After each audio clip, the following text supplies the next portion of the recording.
Welcome to the AI Coach by Anil Nathu. Today, we're really diving deep into something absolutely fundamental to business, decision making. That's right. It's everywhere. Exactly. I mean, think about it. Every success, every setback often comes down to the choices that were made, right? Doesn't matter if you're running a huge company or just figuring out your own nice steps. Absolutely. It underpins everything. So, our goal with this deep dive is to give you, our listeners, some solid practical knowledge. Stuff you can actually use to make better decisions. Mm-mm. We've gone through quite a bit of material, different sources, to pull out the core ideas, the key insights, and importantly, some actionable things you can do. Yeah, the goal is clarity, to cut through the jargon and just get to the useful stuff. Precisely. Keep it clear, keep it concise, no overwhelm. So maybe starting with the basics. hmm What is business decision making, fundamentally? Good question. At its heart, it's really a structured process. It's about figuring out the best way forward when you face a problem or maybe an opportunity within that business setting. Okay, structured, so not just winging it. Ideally, no. It's a really critical function for anyone in management. It shapes pretty much everything from day-to-day stuff like managing staff all the way up to the big picture, the strategic direction. Right. And I guess effective decisions, the good ones, they're conscious choices Yeah. based on reason and data. Exactly. They should be conscious, reasoned, and ideally based on relevant information. The whole point is to move towards a specific outcome you want to achieve. Makes sense. But it's never totally straightforward, is it? There are always trade-offs. Always. Every decision involves choices, and each choice has potential upside, sure, but also potential downsides. You have to weigh those carefully. And I imagine it gets more complex the bigger the decision. Definitely. The more options you have, Right. and the more potential knock-on effects a decision could have, the trickier that whole evaluation process becomes. Okay, so let's say we're faced with a decision. What's the typical sort of framework, the steps involved? Well, most rational models follow a fairly logical sequence. Mm-hmm. It usually starts with uh, identifying the decision itself, clearly defining the problem you need to solve or the goal you're aiming for. Defining the problem first. Okay. Yeah, and some sources, like Asana, really stress asking those fundamental questions up front. What is the actual problem here? What are we trying to achieve? And crucially, how are we going to know if we've succeeded? How do we measure success? Right, you need that target. Otherwise, how do you know if you hit it? So after defining it, Then comes gathering information. This is absolutely key. Mm. You pull together all the relevant data. It could be market figures, financial numbers, internal metrics, whatever fits. and not just numbers, right? Maybe talking to people. Oh, definitely. Expert opinions, Yeah. insights from people with experience, understanding the whole context. That's all part of gathering info. Got it. So definition, information gathering, then what? Evaluating the alternatives. Yeah. You look at the different potential solutions you've identified and assess them. This can be objective, looking at costs, Hmm. efficiency, timelines. Yeah. But also sometimes subjective, using your judgment, your experience, to gauge which options feel most viable. Okay, so you've laid out the options, weighed them up, then comes the actual choice. Exactly. Step 4 is making the final choice, picking the option that seems best based on that evaluation. And then you just do it. Well, yes, step 5 is execution, putting that chosen plan into action. But it's not over yet. Ah, okay. There's more. Yes, step 6 is validating and reviewing the decision. This is critical, but sometimes gets skipped. You need to check, is this solution actually working? Is it meeting the goals we set out? And monitoring it over time. Precisely. Monitor its effectiveness. And be ready to adjust if things aren't going as planned. Some models really emphasize that it can be iterative. You might test something, learn from it, adapt, and go again. That step-by-step approach sounds very logical, but is that the only way businesses make decisions? I Yeah. feel like sometimes it's different. Oh, absolutely. That rational model is super important, a real foundation. But there are definitely other ways. You've got, for instance, creative decision-making. Creative. How does that work? It also starts with gathering information, but then there's this intentional pause, an incubation period, they call it. You sort of let your subconscious chew on the problem. Interesting. Let it simmer? Yeah. And sometimes novel solutions can pop up that you might not have reached through pure step-by-step logic. Okay, what else? Then there's intuitive decision-making. This is the fast one, non-deliberative. It relies heavily on your past experience, pattern recognition. It's about how our brain quickly accesses stored info without us consciously digging for it. The gut feeling decision, maybe? Kind of, but often it's rooted in deep experience. And then something huge these days, data-driven decision-making. DDDM. Ah, yes, DDDM. We hear that acronym a lot. You do. And for good reason. It's all about using hard data, analysis KPIs, trends to guide choices and check if actions are working. The main goal here is to try and strip out bias and emotion. Which sounds very appealing, and I know that's something emphasized by the AI coach, by Anil Anothu, using data effectively. Exactly. It's a core principle. Then you also have strategic decision-making. These are the big ones. The company direction type stuff. Right. High impact, affecting the long-term path. It involves balancing today's needs with tomorrow's goals.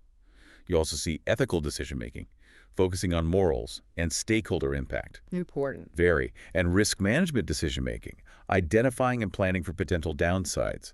Group decision-making, where teams collaborate. Which has its own pros and cons, I imagine. It does. Diverse perspectives, but potential for groupthink or biases.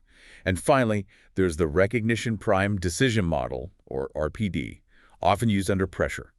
You see a situation, recognize it from experience, and go with a familiar solution. Wow, okay. That's quite a range of approaches.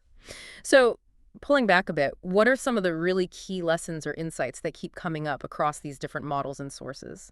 Data seems like a big one. Oh, absolutely huge. The importance of data today? You really can't overstate it. Using data, that DDDM approach, Yeah. it doesn't just make you feel more confident in your choices. It genuinely tends to lead to more objective decisions.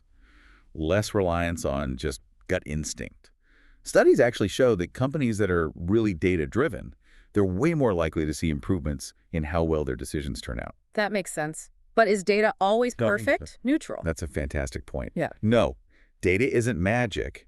How we collect it, how we analyze it, how we interpret it, that's all influenced by our own assumptions, our own potential biases. Ah, okay. So you could have data reinforcing a bias if you're not careful. Exactly. So you have to be critical. Look your data sources, question your methods. Are you really getting insight, or just finding numbers to back up what you already thought?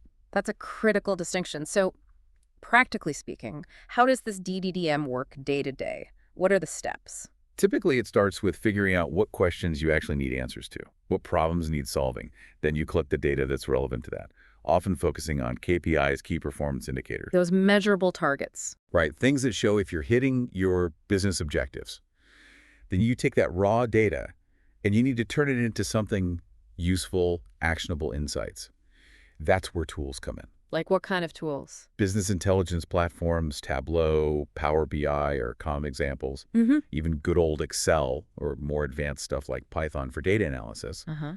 And increasingly, AI and machine learning are playing a huge role here. They can process enormous amounts of data, find complex patterns, even make predictions in ways humans just can't, or not as quickly. So the tech is really enabling this. Definitely. But the key is always linking it back. What's our vision? What are our goals? Is this data actually helping us answer those questions? And then presenting it well. Visualization is crucial. Seeing trends, seeing connections. Can you give some examples? Companies doing this well. Sure. Google's use of people analytics is pretty famous, using data to understand everything about their workforce, from hiring to productivity to retention. Right, HR decisions based on data. Exactly. Or Starbucks, they use a ton of data, location data, demographic data, traffic patterns, to figure out the absolute best spots for new stores. Smart. Procter & Gamble had their business sphere, basically a data hub giving them almost real-time views of global operations and what consumers were doing. And think about e-commerce. Recommendations. Totally. Those product recommendations you get, that's all sophisticated algorithms crunching massive customer data sets. Yeah. Okay, those are powerful examples. Moving on to another major theme, our own minds getting in the way, biases. Yes, biases. They're like these systematic glitches in our thinking. Mental shortcuts that are often useful but can also lead us down the wrong path, towards unfair or just plain wrong decisions. What are some common ones we should be aware of? The pitfalls. Oh, there are quite a few. Confirmation bias is a big one. That's where we actively look for information that supports what we already believe, and we ignore stuff that contradicts it. Cherry-picking the evidence. Basically, yeah. Then there's self-serving bias. We tend to think our successes are all down to us, our skill, but our failures. Oh, that was bad luck or someone else's fault. I think we all do that sometimes. It's very human. The bandwagon effect is going along with the crowd because it's popular. Status quo bias. We prefer things to stay the same. We resist change, even if change might be better. Inertia. Pretty much. Sunk cost fallacy, sticking with something just because we've already invested so much time or money in it, even if it's clearly not working anymore. Throwing good money after bad. Exactly. And similarity bias, we tend to favor people who are like us. This can really creep into things like hiring or promotions, often unconsciously. Yeah. Those all sound familiar. So how do we fight back against these? How do we avoid falling into these traps? Well, the absolute first step is just awareness. Knowing these biases exist and knowing we're all susceptible, that's huge. Just acknowledging it. Yes. Then actively, deliberately seek out different perspectives. Look for information that challenges your assumptions. Talk to people who you know might disagree with you. That takes some courage sometimes. It does, but it's so valuable for spotting your blind spots. Also, try to step back and see the bigger picture. Look at trends over time, not just isolated events. And maybe consciously play devil's advocate. Think through the potential downsides, the negative scenarios before you commit. Okay, awareness, diverse perspectives, bigger picture thinking, that's helpful. What about collaboration? How does working with others fit into better decision making? Collaboration can be incredibly powerful. When a group works together effectively to reach a decision, you often get higher quality outcomes. You're leveraging diverse knowledge, different viewpoints. More brains are better than one kind of thing. Often, yes. It can also lead to greater buy-in and engagement from employees if they feel involved. It boosts team cohesion, can lead to more creative problem solving, more innovation. But group decisions can be tricky too, right? We mentioned groupthink earlier. Absolutely. It needs to be managed well. Clear communication is essential, making sure everyone feels included and safe to speak up. Sometimes specific training or facilitation techniques can help, defining roles clearly, addressing any power imbalances within the group. So it requires structure too. It does. Creating that inclusive culture is key. And yeah, sometimes there's resistance to collaborative approaches, so you need strategies to overcome that. But the potential payoff tapping into that collective wisdom is significant. The AI Coach by Anil Nathu definitely recognizes the value there. Got it. Okay, one more big area, strategic thinking, making those really big bets. Right. Strategic decisions. These are the moves with potentially massive consequences. Expanding into a new market, changing your core product line, overhauling your technology, mergers, acquisitions. It's game changers. Potentially, yes, for better or worse. Yeah. The really critical skill here is balancing the short-term needs, keeping the lights on today with that long-term vision. Where do we want to be in 5 years, 10 years? It's thinking about the now and the later. Can you give some examples of this in action, successes or failures? Sure. A classic success is Netflix, pivoting from mailing DVDs to streaming. That was a huge strategic bet that completely reshaped their business in the industry. Definitely. Nike's relentless focus on innovation and building their brand, that strategic consistency paying off over decades.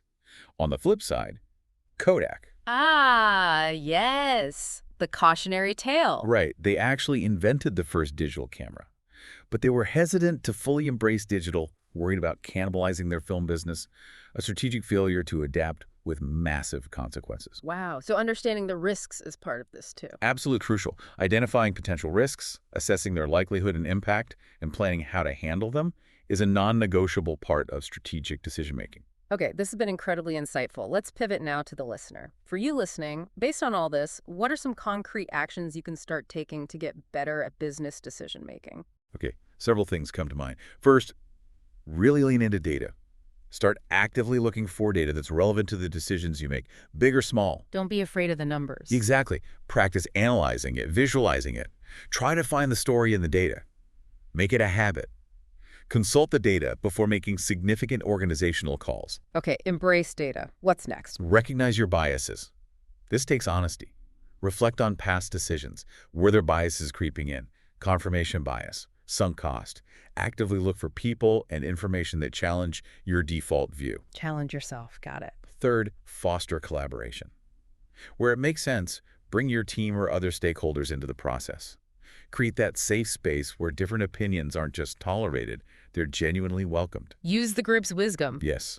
Fourth, think strategically. Even for smaller decisions, try to consider the longer-term implications. What are the trends? What might the future hold? Don't just focus on the immediate fire. Keep the horizon in view. Exactly. And finally, never stop learning.